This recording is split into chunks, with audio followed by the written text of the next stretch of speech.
Good evening friends, welcome in RPC on YouTube channel. दोस्तों, आज के इस वीडियो में हम देखेंगे कि रिट फर्स्ट लेवल और रिट सेकंड लेवल में जो एजुकेशन साइकोलॉजी का पोर्शन होता है उसमें हम अधिक मार्क्स कैसे हासिल कर सकते हैं। दोस्तों, रिट में साइकोलॉजी का बहुत ही इंपॉर्टेंट रोल होता है। कई लोग इसमें 20 या 15 के आसपास स्कोर कर पाते हैं और कई लोग होते हैं जो 25 प्लस मार्क्स स्कोर कर पाते हैं। कई लोग तो 28 के आसपास स्कोर कर लेते हैं 30 में से। तो वो लोग कैसे करते हैं, इसी को लेकर अब इस वीडियो में हम 5 वो टिप्स जानेंगे जिससे हम एजुकेशन साइकोलॉजी में अधिक मार्क्स अर्जित कर सकते हैं। तो आइए दोस्तों, जानते हैं उन 5 टिप्स के बारे में। दोस्तों, चाहे कोई सा भी एग्जाम हो, सबसे ज़्यादा जो इम्पोर्टेंट रोल होता है वो होता है लास्ट ईयर्स के पेपर्स का। और ये बात एजुकेशन साइकोलॉजी के संबंध में भी मायने रखती हैं। दोस्तों, एजुकेशन साइकोलॉजी में हम अधिक मार्क्स तभी अर्जित कर सकते हैं जब हम लास्ट ईयर के पेपर्स देखेंगे, क्योंकि जो लास्ट ईयर्स के पेपर्स होते हैं वो हमें किस टॉपिक में से क्या पढ़ना है, कितना पढ़ना है और कैसे पढ़ना है वो पता चलता है। एग्जाम्पल के तौर पर हम देखते हैं दोस्तों, जो एजुकेशन साइकोलॉजी के जब आप लास्ट ईयर के पेपर देखेंगे तो आपको ये पता चलेगा कि ज़्यादातर जो क्वेश्चन आते हैं वो कंसेप्ट बेस्ड आते हैं। तो हमें ज़्यादा से ज़्यादा चीज़ों को समझने पे फोकस करना पड़ेगा। इसके अलावा आपको ये पता चलेगा कि जो डेफिनेशंस होती है उन पे 1 से 2 क्वेश्चन ही पूछे जाते हैं। तो अधिक जो एनर्जी है वो हमें डेफिनेशंस पे नहीं लगानी है, ये हमें पता चलेगा। इसके अलावा हमें ये भी पता चलेगा कि जो इकाई 5 है जिसमें नेशनल करिकुलम फ्रेमवर्क हैं या फिर आरटीई है, उनमें से फैक्चुअल सवाल आते हैं। तो हमें उनकी जो धाराएं हैं, जो उनके आर्टिकल्स हैं, वो अच्छे से याद होने चाहिए। तो ये हमें लास्ट ईयर के पेपर्स का अध्ययन करके ही पता चलेगा। तो सबसे पहले आप जितने भी पेपर्स हुए हैं लास्ट ईयर्स के वो देखें। इसके लिए एक अच्छी सी गाइड ले लें, जिसमें आप धीर सिंह जो दाबाई हैं उनकी भी आती हैं, और भी कई तरह की मार्केट में गाइड हैं। नहीं होंगी तो आप लास्ट ईयर के पेपर जहाँ से कहीं से भी आपको ऑनलाइन पीडीएफ मिलती है वहाँ से एक बार उनको देख लें, अध्यायवार देख लें, और उसके बाद उस हिसाब से आप तैयारी कीजिए। आपको डेफिनेटली इसका जो बेनिफिट है वो बेनिफिट मिलेगा। अब हम बात करते हैं दोस्तों, जो टिप्स नंबर 2 है।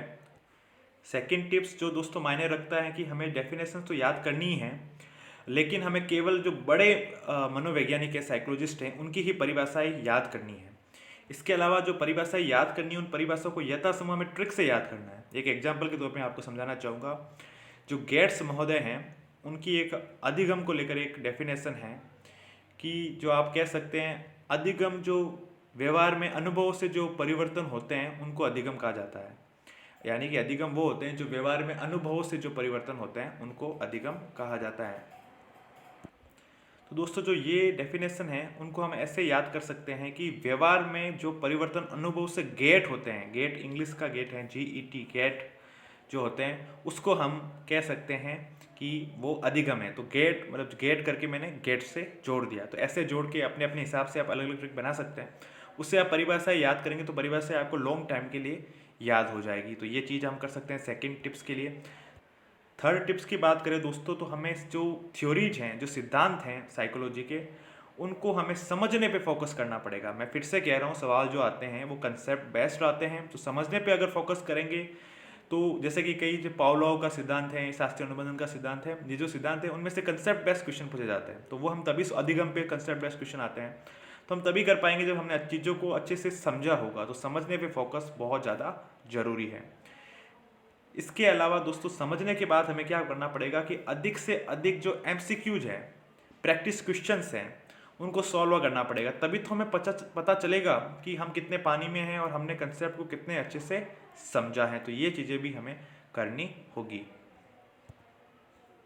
उसके बाद दोस्तों, जो 5 टिप्स की बात करें, लास्ट टिप्स है साइकोलॉजी में अधिक स्कोर करने का, वो है कि हार्ड टू रिकॉल फैक्ट्स, यानी ऐसे फैक्ट जो हमें मुश्किल से याद हो रहे हैं, चाहे वो डेफिनेशंस हो, चाहे किसने कौन सा सिद्धांत दिया। जैसे जब आप बुद्धि पढ़ेंगे तो उसमें भी काफ़ी सिद्धांत होंगे, व्यक्तित्व में भी होते हैं, अलग अलग वर्गीकरण होते हैं, उनको हम याद करेंगे। तो जो हार्ड टू रिकॉल फैक्ट होते हैं, जो आपको अपने हिसाब से कठिन लगते हैं, उनको आप अलग से रजिस्टर बना लीजिए और उनमें उनको शॉर्ट फॉर्मेट में लिख दीजिए, और फिर उनको डेली बेसिस पे रूटीन डेली रिवाइज करते रहिए, क्योंकि इन जो हार्ड टू रिकॉल फैक्ट्स हैं इन पे आपको सवाल मिलेंगे ही मिलेंगे। और तो ये आप डेली रिवाइज करेंगे तो फिर आपके दिमाग में स्थायी रूप से ये जगह बना लेंगे। तो दोस्तों, ये 5 टिप्स हैं, इनको अपना के आप साइकोलॉजी में डेफिनेटली 26 आउट ऑफ 30 स्कोर कर सकते हैं, इससे ज़्यादा भी स्कोर कर सकते हैं।